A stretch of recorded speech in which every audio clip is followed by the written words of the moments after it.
Hi there, I'm Dre, the host and founder of the Dragon Network. So today I actually want to talk about continuous learning and how continuous learning can be encouraged or applied within a healthcare IT space.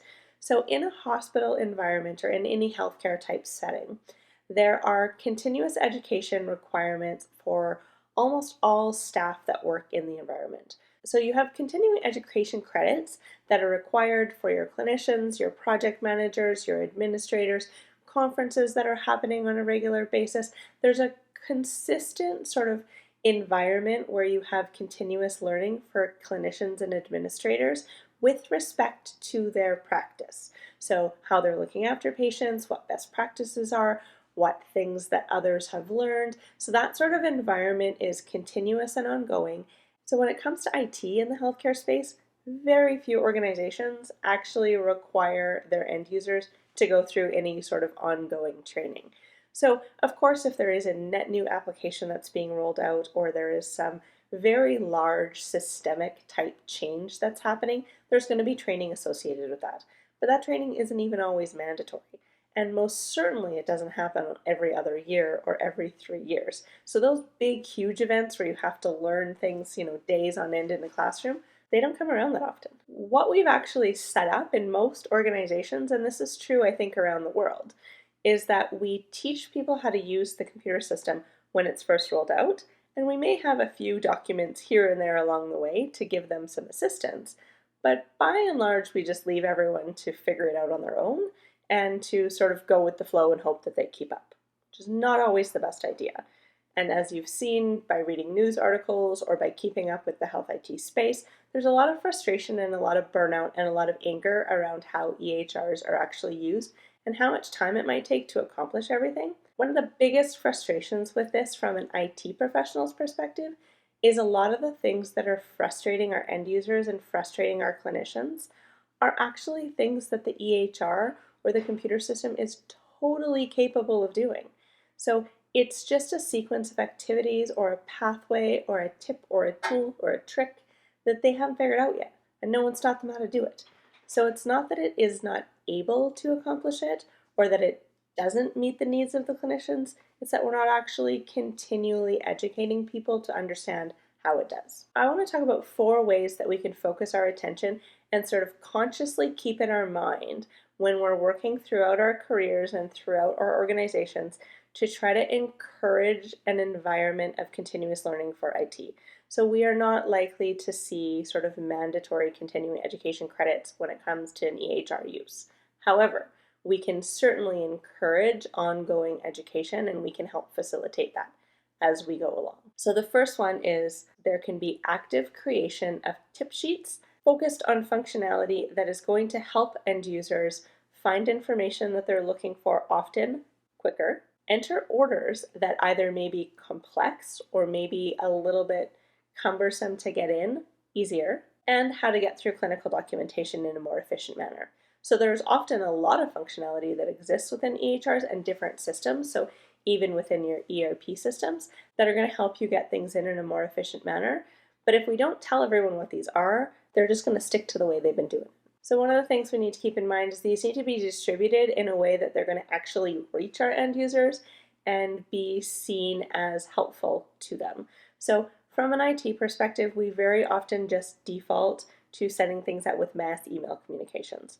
Unfortunately, we send out way too many emails, and most people see an email coming from IT and they decide, I'll read that later, or I'll take a look at that at a different time. Some of them might even have us filtered out, which is terrible, but I think it's true. So when you're looking at emails, try to make them very, very succinct to the point. If you do need to send it to email, send them at a very consistent time so they understand when the tips and tricks are going to come out, not just a random every time you have one you send it and there's no real pattern to it. So if there's another way that you can communicate those tips and tricks, if you can load them onto an online learning platform, if you can post them in break rooms, if you can incorporate them somehow into the workstation on wheels, things like that tend to go a lot further and tend to be received a lot better than just a mass email. So keep that in mind when you're creating those documents. The second thing that we want to do is we want to encourage anyone that we come across to ask questions So a lot of times when IT staff are out interacting with end users, whether it be in meetings or whether they're doing rounds or things like that, there's not really a sense of I'm open to any questions you have. Usually people are going out there, they have one specific thing to do, they're going out to do it, and they're coming right back. Or they're in a meeting and they are closed off, they're taking notes, they're not really open to ideas. So starting conversations and making yourself more approachable and encouraging people just to ask you things can actually go a really long way. So how would you do this? Well, you need to start the conversation. So you can start conversations and develop relationships by asking them what one of my favorite questions is, which is what frustrates you about this system? They will inevitably tell you what frustrates them. And instead of immediately trying to defend the system or to try to tell them how things are supposed to be done, if you really just start thinking that that conversation is going to become a relationship and say, I totally hear where you're coming from. I would love to sit down with you and maybe see how you're going through things so that I can identify areas that we may improve, or I can point out some things that maybe you aren't aware of. Is there a particular time that you might be able to do that with me? So don't bombard them with, well, you should do it like this, or this is how you're supposed to do it, or if you didn't do it that way, you could have done it this way.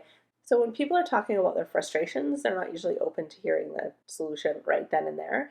Having them show you what they're doing so that you can accurately assess and provide some tips and tricks, that's going to take a little bit of time, and you want to make sure that before you're actually offering them up that they have the time to do that. So the third one is you want to try to encourage providers and staff to show each other what they're doing. So when they learn fun things, you often will see them sharing it with others automatically. So usually this isn't in relation to the IT system, but if somebody got a cool new iPhone and they want to show them a new app that they've got on it or some sort of feature they've just discovered, they don't hesitate to actually share that information with their colleagues, and they're often sharing the information with the colleagues in an informal setting. So you want to get to a point where that type of interaction and that type of sharing can also happen with your IT system.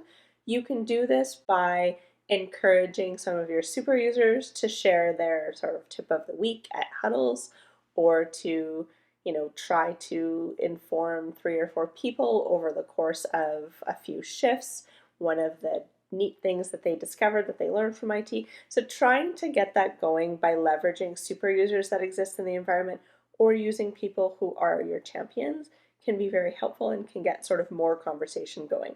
The more conversation and the more sharing around things that are working in the system, the more likely you are to generate more learning opportunities and to have people sort of interact and be more positive about it. And last but not least, one of the suggestions that I have is to create a forum where people can come and learn about things.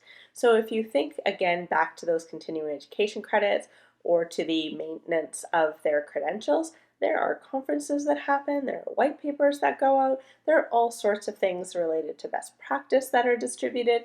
So we need to be mindful in the IT department that we are learning a ton of stuff from an IT perspective, but we aren't often sharing that with our end users. So it doesn't necessarily need to be shared all the time, but you may be able to put together some quick, lunch and learns where people could drop in and see what's coming, what's going on, what's happening in the environment. Are there certain things that your IT staff have been working on that they are very proud of, that they want to share with people? So is there a place that you can place that on your intranet so people can go and see sort of what projects are on the go, things like that.